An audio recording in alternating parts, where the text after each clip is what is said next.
Hello दोस्तों, आप सभी का स्वागत है अपने YouTube चैनल PSM हाउस में। जैसा कि दोस्तों मैं आप लोगों को BPSC TRE फेज़ 1 के क्लास 9 और 10 में जो पूछे गए प्रश्न हैं उसके जो मैं सॉल्यूशन बता रहा था, उसी के संदर्भ में मैं आज फिर से जो क्वेश्चन हमारा पिछले वीडियो में जिसका सॉल्यूशन हमने कंप्लीट नहीं किया था टेक्निकल इश्यूज़ के वजह से, आज मैं वहाँ से शुरू करके फिर आगे जहाँ तक हो पाता है उसको हम लोग करते हैं। और आप लोग उम्मीद है कि समझ पा रहे होंगे कि BPSC किस लेवल का क्वेश्चन पूछ रहा है। आप लोग अपनी तैयारी इसी तरीके से इसी बेस्ड क्वेश्चंस का प्रैक्टिस करना शुरू कर देंगे और हम आपको बहुत जल्द आप इसके 9 to 10 के जितने भी आपके टॉपिक्स हैं सबके कॉन्सेप्ट वाइज क्वेश्चंस मैं बहुत जल्द लेकर के आ रहा हूं। तो आप लोग बने रहिए चैनल पे और खूब अच्छे से तैयारी में लग जाइए। तो चलते हैं दोस्तों, आज हम लोग नए क्वेश्चंस को देखते हैं। आगे क्या क्वेश्चन था हमारा लास्ट, यहाँ पे क्वेश्चन हमारा जो पिछले वीडियो में छूटा था वो क्वेश्चन था यहाँ से। इसमें क्वेश्चन कह रहा है कि एक चतुर्भुज है ABCD जिसके विकर्ण है मीन्स डायगोनल AC और DB है। बिंदु E पर इस प्रकार उसको इंटरसेक्ट करता है कि AE और EC का रेशियो 1:2 है और BE और ED का रेशियो 3:6 है। तो आपसे पूछ रहा है कि वो ABCD किस प्रकार का क्वाड्रिलेटरल है। तो प्यारे बच्चों, बहुत ही आसान सा क्वेश्चन है, ध्यान से देखिएगा ये क्वेश्चन कैसे बनना है, इसको हम लोग बनाते हैं।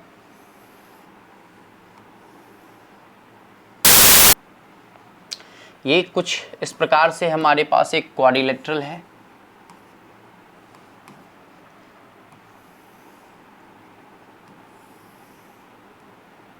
ये E पर इंटरसेक्ट कर रहा है दोस्तों। अब ये जब E पर इंटरसेक्ट कर रहा है तो ये ABCD में इसका रेशियो दिया हुआ है गिवन में, वो ध्यान से देखिएगा। एक क्वाड्रिलेटरल है ABCD जिसमें गिवन है AE/EC आपका 1/2 है और BE/ED वो आपका 3/6 है। आप अगर देख पाएंगे तो ध्यान से देखिएगा कि AE/EC कहाँ है। ये हमारा AE वाला लाइन है यहाँ से और ये हमारा EC है कुछ इस प्रकार। ये हमारा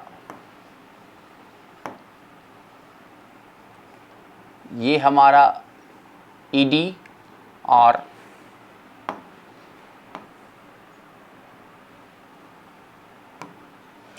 ये BE/ED है। ये रेशियो यहाँ दिया हुआ है, ये वाला यहाँ दिया हुआ है। ध्यान से इसको समझने का प्रयास करिएगा, कितना आसान क्वेश्चन है। ये क्वेश्चन कह रहा है कि ये रेशियो आपका यहाँ पे 1/2 बनता है और अगर हम इस रेशियो की भी बात करें तो यहाँ पर दोनों बराबर हो जा रहा है। AE/EC ये बराबर हो जा रहा है BE/ED के। इस तरह से हमें ये एक गिवन वैल्यू प्राप्त हो रहा है।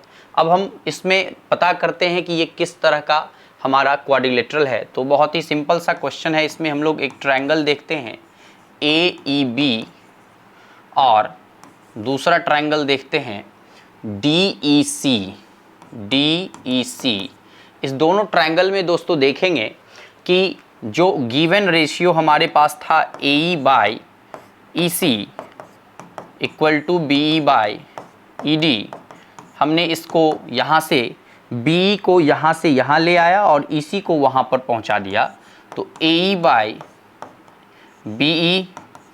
इक्वल हो जा रहा है, ये ऑलरेडी हमारे पास दिया हुआ है, इसको करने की आवश्यकता नहीं है, ये गिवन है।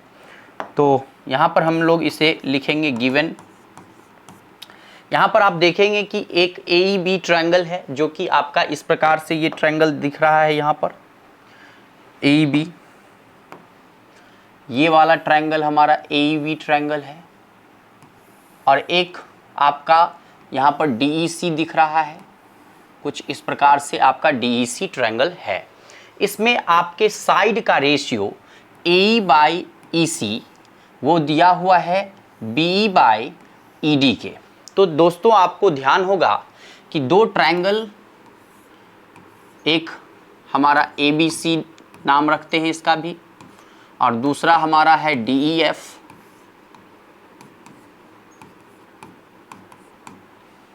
इसका कलर आपको पता नहीं चल पा रहा होगा, तो हम लोग दूसरा कलर लेते हैं। इसमें ये A जो है वो D के बराबर अगर दिया हुआ हो और इसके साइड के रेशियो AB बराबर हो DE के, तो और AC बराबर हो DF के, तो ये एक थ्योरम होता है similarity theorem, SAS similarity criteria. तो इस सिमिलैरिटी क्राइटेरिया के थ्रू हम इस दो ट्रायंगल को सिमिलर कहते हैं। तो यहाँ पर हम लोग ये थ्योरम को प्रूफ नहीं करेंगे, केवल आपको ध्यान रखना है कि जब ये साइड का इस साइड के साथ रेशियो और ये साइड का इस साइड के साथ रेशियो मैं बोल रहा हूँ ये इक्वल नहीं है, और इसके इंक्लूडिंग एंगल अगर बराबर होते हैं तो ये ट्रायंगल जो होते हैं सिमिलर होते हैं। सिमिलैरिटी थ्योरम क्लास 10th में ये पढ़ना था आपको, वहीं से ये क्वेश्चन पूछा गया है। तो यहाँ पर आप देखेंगे ये वाला एंगल इस वाले एंगल के साथ बराबर भी है। वो कैसे? तो ये है आपका AEB बराबर है एंगल CED के,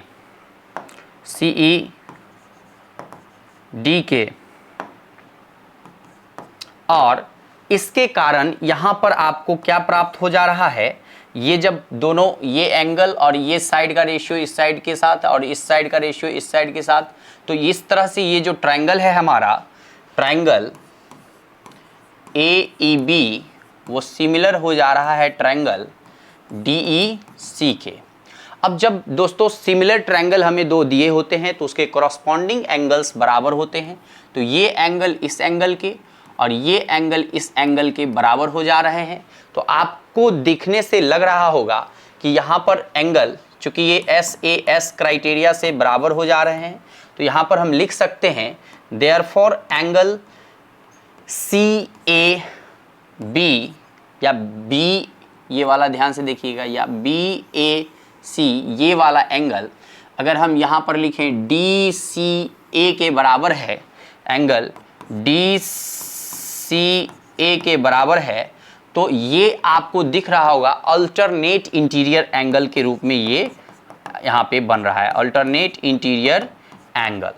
और सिमिलरली यहाँ पर ये वाला एंगल इस एंगल के बराबर अल्टरनेट इंटीरियर से हो जा रहा है। तो दो लाइन आप ध्यान रखेंगे पैरेलल तब होता है जब ये इसके इंटीरियर अल्टरनेट इंटीरियर एंगल बराबर होते हैं। तो यहाँ पर ये दोनों लाइन जो है दोस्तों क्या हो जाएंगे, पैरेलल हो जाएंगे, जिसके कारण ये ट्रायंगल ट्रैपीजियम का फॉर्मेशन कर रहा है, जो कि इस ऑप्शन में कहीं पर भी ट्रैपीजियम नहीं दिया हुआ है। तो आपका आंसर हो जाएगा ऑप्शन नंबर E। तो दोस्तों उम्मीद है कि ये क्वेश्चन आप बहुत अच्छे से समझ में आपको आई होगी, और इसी तरह से इस क्वेश्चन को करना था। लेकिन आपको एग्ज़ाम में इतने टाइम नहीं दिए जाएंगे जो आप इतने टाइम लेकर के करेंगे, तो आप शॉर्टकट तरीके से इसको, बहुत ज़्यादा कैलकुलेशन इसमें नहीं है, सिंपल सा कैलकुलेशन था। यहाँ पर ये दिया ही हुआ था, आपको केवल रेशियो दिया था, एंगल इसमें दिखाना था, सिमिलर हुआ, और सिमिलर जैसे ही हुआ तो आपका ये एंगल इस एंगल के और ये एंगल इस एंगल के बराबर हुआ, तो आपको बता देना था कि ये ट्रैपीजियम हो जाएगा। दोस्तों हम लोग आगे बढ़ते हैं।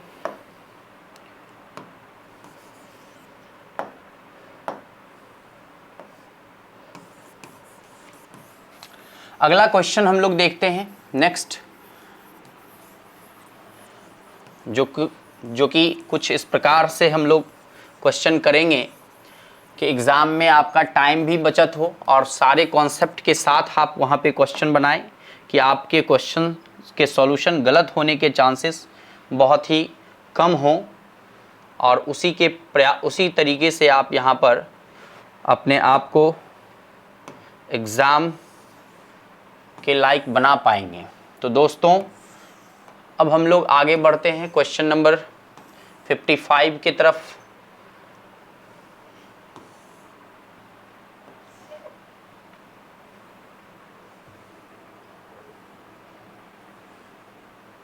ये हमारा है क्वेश्चन नंबर 55, आपके स्क्रीन पे आप इसको देख पा रहे होंगे।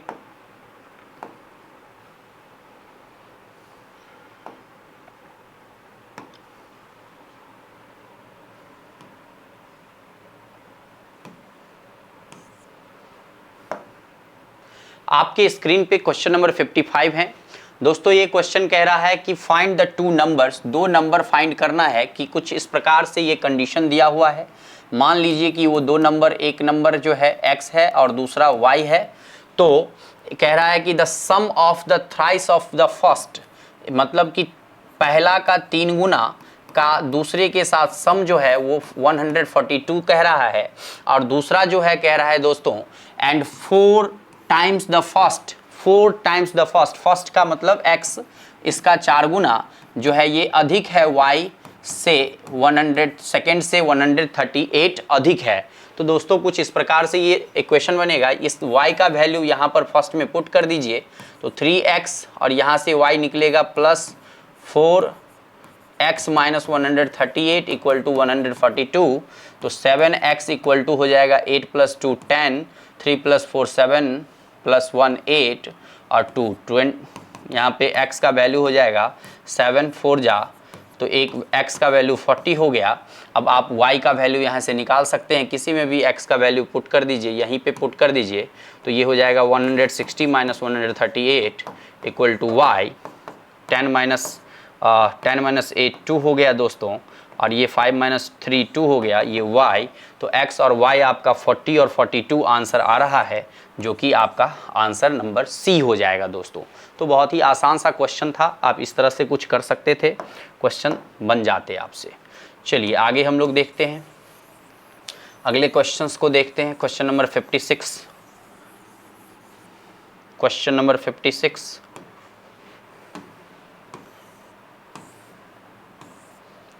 क्वेश्चन नंबर 56 दोस्तों आपके स्क्रीन पे है। यहाँ पे आप देख सकते हैं क्वेश्चन नंबर 56 में कि क्वेश्चन क्या कह रहा है। क्वेश्चन नंबर 56 में क्वेश्चन कह रहा है दोस्तों कि if the slope of the line joining the points K4 and -3 -2 is 1/2। जैसे ही स्लोप वर्ड आता है दोस्तों तो आप एक लेटर m याद रखिएगा। ये वैल्यू जो होता है कभी कभी एंगल में पूछा, एंगल दे दिया जाएगा तो वहाँ tan थीटा के बराबर होता है, और ये वैल्यू होता है कोऑर्डिनेट के साथ y2 - y1 by x2 - x1। ये स्लोप उस कर्व का है जिस पर ये दो पॉइंट दिए हुए हैं, एक आपको K4 के रूप में है और दूसरा -3 - 2 के रूप में है। ये x1 और y1 का एक वैल्यू हमारा क्या हो जाएगा, K4 है, मतलब x हमारा K है, y1 हमारा 4 है, और दूसरा हमारा x2 और y2 का वैल्यू है जो कि मेरे पास -3 - 2 है, और m हमारे पास यहाँ पर 1/2 है दोस्तों। इसी वैल्यू को अगर यहाँ पे हम पुट करें तो 1/2 का वैल्यू जो होगा y2 हमारा -3 है, तो -3 यहाँ पे y2 -2 है तो हमारा -2 हो जाएगा यहाँ पे दोस्तों, -2 और -4, -2 -4 अपॉन -3 - k, तो -3 - k हो जाएगा दोस्तों। अब आप क्रॉस मल्टीप्लाई करेंगे तो ये -6 है तो 2 उधर जाएगा, और ये -3 - k रह जाएगा, तो ये 6 2 जा 12 -12 हो जाएगा। k को उस पार लेके चले जाइए, 12 को इधर लेके चले आइए, तो k का वैल्यू जो है आपका कुछ इस प्रकार 9 प्राप्त होता है। तो इसका आंसर भी आपका सी हो जाएगा दोस्तों। तो उम्मीद है कि आप ये क्वेश्चन बनाना समझ गए होंगे। बहुत ही इजी क्वेश्चन था, और आसानी से अगर आपको ये फॉर्मूला याद रहेगा तो आप बना पाएंगे। आगे हम लोग बढ़ते हैं नेक्स्ट क्वेश्चन की तरफ। क्वेश्चन नंबर 56 के बाद हमारा 57 है। कुछ इस प्रकार से क्वेश्चन है हमारे पास 57। अब आप ये ध्यान दीजिए कि किस किस पोर्शन से सवाल आपके पूछे गए हैं, और इसी तरह से आपको बीपीएससी टीआरई 2.0 की भी तैयारी करनी है। इसी तरह के क्वेश्चंस को आपको प्रैक्टिस करना है दोस्तों। तो अब हम लोग बढ़ते हैं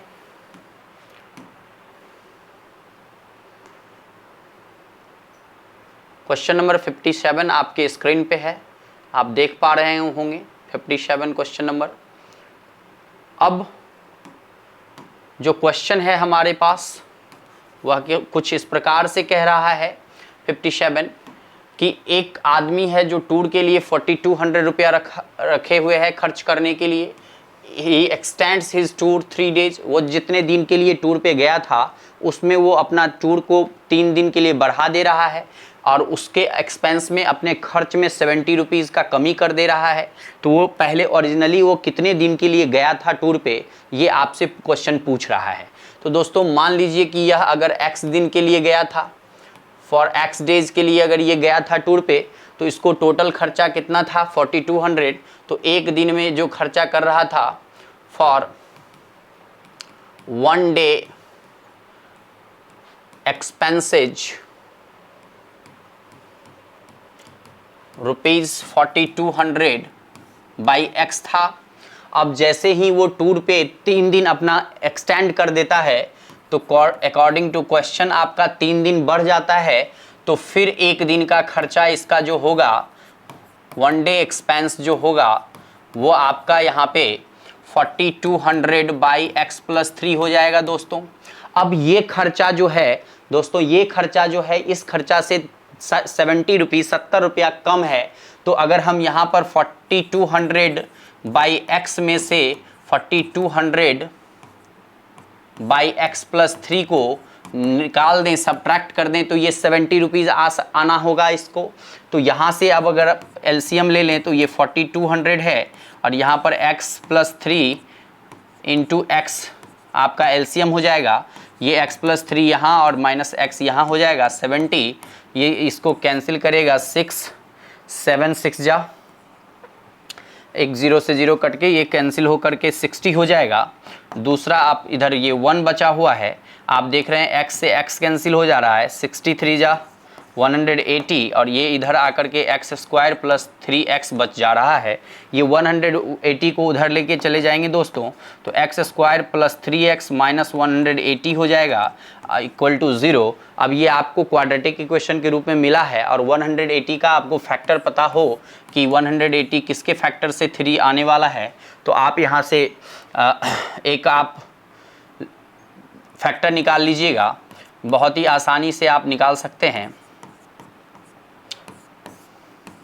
आप देखेंगे 15 है यहाँ पे और ये 3 4 जा 12 है, तो 12 और 15 का यहाँ पे कॉम्बिनेशन बन रहा है x स्क्वायर माइनस 15x, यहाँ पे ये प्लस है और ये माइनस है दोस्तों।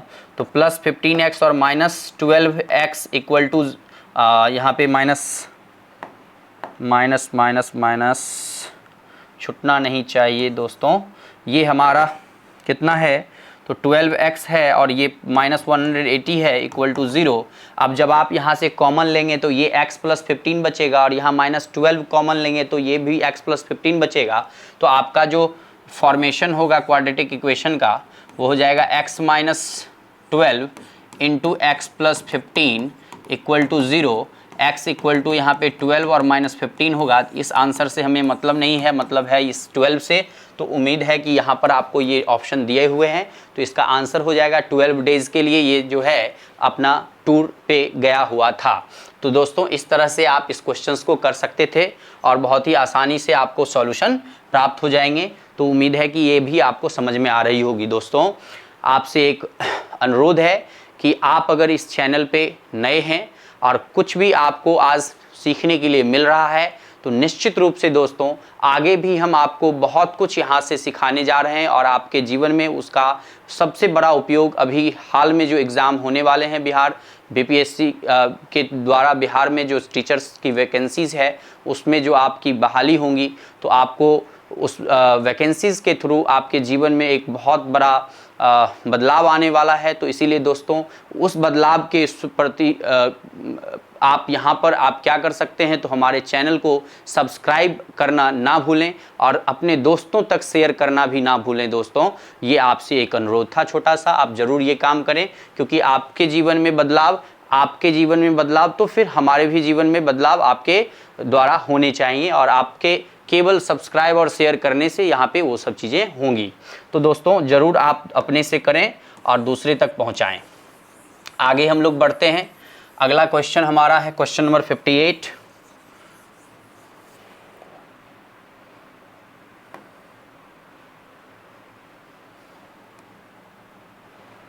आगे हम लोग क्वेश्चन नंबर 58 की तरफ बढ़ते हैं। देखते हैं कि 58 में क्या क्वेश्चन कह रहा था।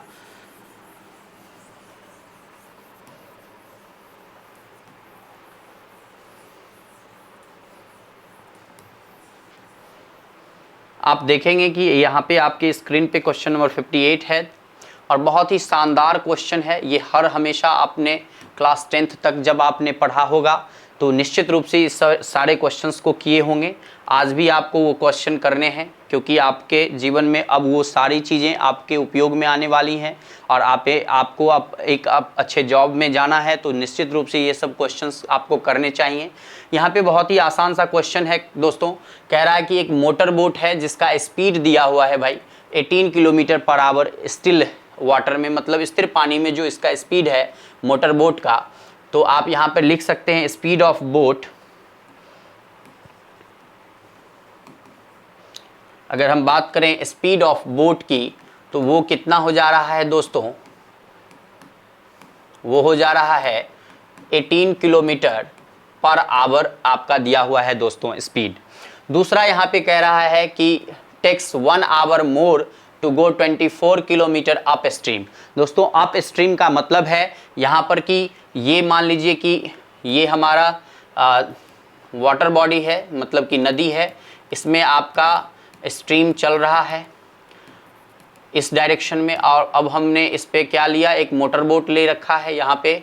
ये अगर इस स्ट्रीम का जो आपका स्पीड है वो इस तरफ अगर है और बोट भी इस तरफ जा रही है तो इसको डाउन स्ट्रीम कहते हैं दोस्तों। मतलब स्ट्रीम के साथ बोट का चलना, उसके ही स्पीड के साथ, मतलब कि उसके ही चाल के साथ उसको भी बढ़ना, वो डाउन स्ट्रीम में आ जाता है दोस्तों। तो अगर ये x किलोमीटर पर आवर से और ये y किलोमीटर पर आवर से चलता है तो दोनों का आपका सम जो है वो down stream speed relative speed के रूप में हो जाता है। और अप स्ट्रीम में बोट, नदी में पानी का जो धारा है वो इस दिशा में है और बोट आपका किस दिशा में चल रहा है, बोट आपका चल रहा है इस डायरेक्शन में। तो फिर आप पानी के दिशा के विपरीत दिशा में आपका बोट चल रहा है दोस्तों। तो आपका पानी के विपरीत दिशा में बोट तभी चलेगा जब बोट का स्पीड आपके पानी के स्पीड से अधिक होगा, तब बोट आपका क्रॉस करके आगे बढ़ेगा। तो उसको बोलते हैं दोस्तों अप स्ट्रीम। और इस केस में जो यहाँ पर इसका स्पीड है ये अधिक होगा, जो कि आपका 18 किलोमीटर पर आवर दिया हुआ है।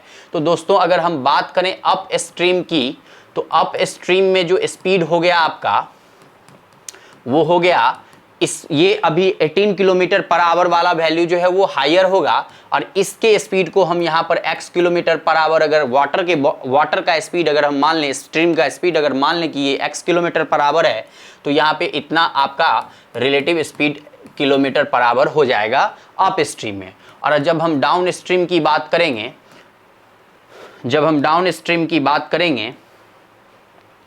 तो आपका ये स्पीड हो जाएगा, ये हो जाएगा 18 plus x kilometre per hour दोस्तों। और यहाँ पे स्पष्ट क्वेश्चन कह रहा है कि 1 घंटा अधिक 1 hour more to go 24 kilometre upstream. 24 kilometre upstream जाने में उसे 1 घंटा अधिक लग रहा है और उतना ही दूरी आने में इसको कब, जब ये डाउन स्ट्रीम में जा रहा है। मतलब कि अप स्ट्रीम में जो वेग है वो अपोजिट डायरेक्शन में है, तो निश्चित रूप से उसको ज़्यादा फोर्स लगाना पड़ रहा होगा, तो समय ज़्यादा लगा है, तो आपका जो स्पीड है वो यहाँ पर अधिक है। तो आप फॉर्मूला जानते हैं कि स्पीड का वैल्यू जो होता है वो क्या होता है, d/t डिस्टेंस बाई टाइम होता है दोस्तों। और d आपका यहाँ पे 24 है, स्पीड आपका यहाँ पे 18 - x है। अब अगर यहाँ से t की बात किया जाए तो t हो जाएगा दोस्तों कितना, d/s, जो कि आपका यहाँ पे t के बीच डिफरेंस आपको केवल दिया हुआ है 1 आवर अधिक, 1 घंटा अधिक लग रहा है दोस्तों। तो d आपका 24 है और अप स्ट्रीम में अधिक लग रहा है, इसका मतलब अप स्ट्रीम क्या है, 18 - x है, और प्लस, सॉरी यहाँ पे माइनस होगा कि ये आपका हो जाएगा डाउन स्ट्रीम का स्पीड से 24/18 प्लस x इक्वल टू 1 हो जाएगा दोस्तों। अप स्ट्रीम में जो यहाँ पे आपको जा रहा था उसमें ज़्यादा समय लगा है डाउन स्ट्रीम में जाने की अपेक्षाकृत, तो इसीलिए हम लोग यहाँ पे इस इक्वेशन को कर सकते हैं सॉल्व। अब यहाँ से ये 24 कॉमन ले लीजिए दोस्तों, तो ये नीचे में 18 - x और यहाँ पे 18 प्लस x ये एलसीएम हो जाएगा 18 प्लस एक्स दोस्तों, प्लस 18 माइनस एक्स करेंगे। यहाँ पे ये माइनस है तो ये वाला भी वैल्यू माइनस में बदल जाएगा। यहाँ पे ये हो जाएगा कितना, ये हो जाएगा आपका -18 प्लस एक्स दोस्तों, और ये हो गया आपका 1। 18 से 18 आपका कैंसिल हो जा रहा है दोस्तों। ये आपका 18 माइनस एक्स और 18 प्लस एक्स उधर चला जाएगा, वो हो जाएगा 18 का स्क्वायर 324 माइनस एक्स का स्क्वायर एक्स। ए माइनस बी इंटू ए प्लस बी का फॉर्मूला है तो ए स्क्वायर माइनस बी स्क्वायर, और यहाँ ऊपर में 24x इधर बच रहा है, अगर हम उस पार ले जाते हैं या इक्वल टू यहाँ पे 24x लिख देते हैं दोस्तों। तो अब आपको एक क्वाड्रेटिक इक्वेशन कुछ इस तरह का फॉर्मेशन हो रहा है। अब आप इसको सॉल्व कर लेंगे तो यहाँ से आपको सॉल्यूशन प्राप्त हो जाएंगे दोस्तों। देखिए उसको भी हम लोग सॉल्व कर लेते हैं, और यहाँ पे हमारा ये सॉल्यूशन कितना आता है उसको ध्यान से देखिएगा। अब यहाँ पे जो सॉल्यूशन है दोस्तों ये क्या है, यहाँ पे आपके पास इक्वेशन है, इस सारे पार्ट को उधर लेके चले जाएं अगर, तो x square plus 24x minus 324 equal to 0। यहाँ पे x, ये भी देखेंगे कि x प्लस एक्स ये 2x हो जा रहा है दोस्तों, तो ये आपका 48 हो जाएगा दोस्तों, ये आपका 48 हो जाएगा। तो 48x हो जाएगा, यहाँ पर आपका ये भी 48 हो जाएगा दोस्तों। तो 48 हम लोग यहाँ पर कंसीडर करेंगे, और ये हमारा 48x हो गया। अब आप 324 का फैक्टर निकालिए दोस्तों, क्या आता है ध्यान से देखिएगा। 318 और 18 का फैक्टर था 9 इंटू 2 इंटू 9 इंटू 2। अब आप देखिए कि किसके साथ इसका जोड़ा मिल रहा है जिससे कि 48 आ जाए। एक आप देखिएगा 3 इंटू 3 इंटू 2 इंटू 9 इंटू 2। अगर हम 9, 3 और इस 2 को कैलकुलेट करें तो कितना हो जा रहा है दोस्तों 54, और ये 3 और ये 2 तो 6, तो 54 और 6 का कॉम्बिनेशन 48 मिल रहा है। तो यहाँ पे हम इसी को कंसीडर करेंगे, और यहाँ पर ये वैल्यू हम पुट करेंगे 54 और 6। तो हमारा सॉल्यूशन क्या होगा दोस्तों, यहाँ पे हो जाएगा x square plus 54x minus 6x minus 324 equal to 0। और आपने इससे पहले भी क्वेश्चन देखा x प्लस 54 और यहाँ पे x माइनस 6 के रूप में मिलेगा, जो वैल्यू x बराबर 6 जो है आपका सॉल्यूशन होगा। x बराबर 6 का मतलब ये हुआ कि जो स्ट्रीम का जो स्पीड है वो दोस्तों क्या होगा, 6 किलोमीटर पर आवर होगा दोस्तों। तो उम्मीद है कि आप ये भी क्वेश्चन समझ पा रहे होंगे कि क्या क्वेश्चन कह रहा था, कितना आपका स्पीड होगा, स्पीड ऑफ स्ट्रीम कितना होगा। आगे हम